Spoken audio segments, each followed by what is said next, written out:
Saint Louis నగరానికి దగ్గరలో road ప్రక్కన ఒక మెర్సిడెస్ బెంజ్ కారు ఆగి ఉంది. పంక్చర్ అయిపోయిన కారు టైర్ను మార్చడానికి ఎవరైనా సహాయం చేయడానికి ముందుకొస్తారా అని ఆ చలిగాల్లో నిలబడి ఎదురు చూస్తుంది ఒక వృద్ధురాలు. అయితే ఆ రోడ్డులో ప్రయాణించే వాళ్ళంతా ఎవరి దారిన వారు వెళ్తున్నారే తప్ప ఆమెను పట్టించుకునే నాదరే లేడు. అది అంత రద్దీ లేని నిర్మానుష ప్రదేశమైనందున దొంగల బారిన పడతానేమన్న భయం కూడా లేకపోలేదు. దీని నుండి బయటపడడానికి ఆ వృద్ధురాలు బిక్కుబిక్కుమంటూ ఎదురు చూస్తూ ఉంది. 1 గంట గడిచింది. అంతలో ఆమె ముందు ఒక కారు ఆగింది. అందులో నుండి దిగాడు ఒక వ్యక్తి. అతడు చూడడానికి మొరటుగా ఉన్నాడు. అతని వస్త్రధారణ చూస్తేనే అతడు ఒక పేదవాడని, సామాన్యుడని అర్థమవుతుంది. అతడు ఆమెను సమీపించుండగా ఒకవేళ తన మీద దాడి చేస్తాడేమోనని భయపడింది ఆ వృద్ధురాలు. అతడు కూడా దాన్ని గమనించి, అమ్మగారు, నేను మీకు సహాయం చేస్తాను, మీరు కారు లోపలే కూర్చోండి, కొంచెం వేడిగా ఉంటుంది, ఈలోగా నేను టైర్ మారుస్తాను, ఇంతకీ నా పేరు బ్రియాన్ అన్నాడు. ఆమె కారులోనికి వెళ్ళి కూర్చుంది. బ్రియాన్ కారు కింద దూరి జాకీతో కారును లేపి గబగబా టైరు మార్చివేశాడు.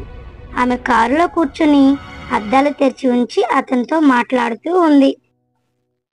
తాను సెయింట్ లూయిస్ పట్టణానికి చెందిన వ్యక్తిగా తను తాను పరిచయం చేసుకుంది. ఆపదలో ఆదుకున్నందుకు ఆమె అతనికి ఎంతో కృతజ్ఞత చెల్లించింది. బ్రియాన్ నవ్వి ఊరుకున్నాడు. టైరు మార్చినందుకు ఎంత ఇమ్మంటావు అని అడిగింది ఆమె. ఆమె ఎంత ఇవ్వడానికైనా సిద్ధంగా ఉన్నది. తాను చేసిన సహాయానికి కూలి తీసుకోవడాన్ని బ్రియాన్ ఊహించలేకపోయాడు. అతనికి ఇదంతా పెద్ద పనే కాదు. ఇతరులకు సహాయపడడం అనేది తన బాధ్యత అనుకుంటాడు. తాను కూడా ఇతరుల ద్వారా ఎన్నోసార్లు మేలు పొందాడు. అతడు పర్వాలేదండి, వెళ్ళి రండి అన్నాడు. ఆమె తప్పకుండా తీసుకోవాలి అంది. అప్పుడు అతడు, అమ్మగారు, మీకు అంతగా ఇవ్వాలనిపిస్తే ఒక పని చేయండి, ఈసారి ఎవరైనా అవసరంలో ఉంటే వారికి సహాయం చేయండి, అప్పుడు నన్ను కూడా జ్ఞాపకం చేసుకోండి అన్నాడు.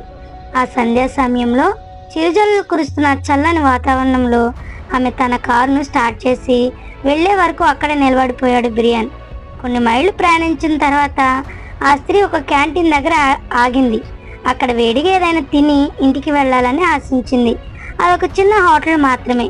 పరిచారకురాలు చిరునవ్వుతో వచ్చి ఒక మంచి టవల్ ఇచ్చి తడిచిన తలను తుడుచుకోమని చెప్పింది.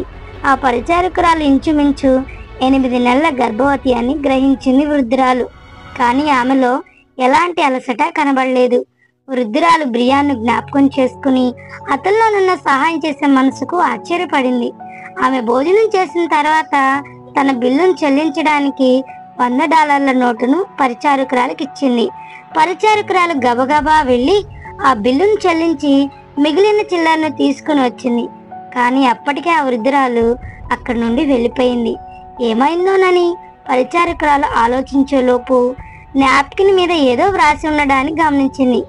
మిగిలిన డబ్బంతా నువ్వే ఉంచుకో, నాకొకరు సహాయం చేశారు, నేను మీకు సహాయం చేస్తున్నాను, ఒకవేళ నాకు తిరిగి చెల్లించాలి అనుకుంటే నీలాగే అవసరతలో ఉన్న వారికి సహాయం చెయ్యి అని వ్రాయబడిన దానిని చదివి ఆనంద బాష్పారాల్చింది పరిచారకురాలు.